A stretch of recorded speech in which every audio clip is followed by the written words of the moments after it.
This little shotgun. Suppose it's been in my family since around 1900. It's AJ Aubrey. I think it's an American gun company. So it's from around the year 1900. I can't remember if it has a leaf springs or coil springs. Coil spring is post 1900. Leaf springs is 1890s.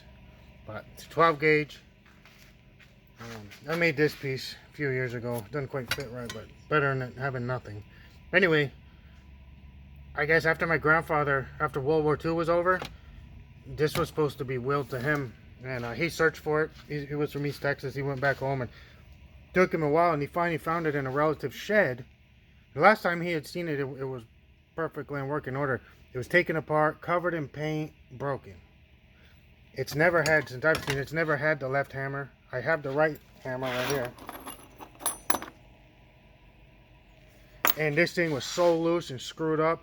I did some welding and added some springs to it, and I've got it working probably 80%. I fired it once with the black powder on the barrel, seem alright. Another problem is it looks like it got ice in it one time. Where there's a bulge right there on the little the rib that holds the barrels together, and of course it's missing this piece. But other than that, I think I can get this working. So I'm gonna cut out a new hammer out of this, and if any of you guys have worked around tanks, you probably know what this is. It's a broken piece for, I don't know what it's called, but it's like a little clamp that pulls the tracks back together.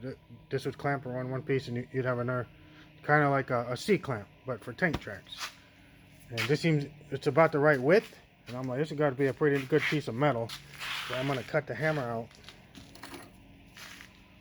I just got to make sure I don't screw up and copy this. I got to copy this hammer backwards.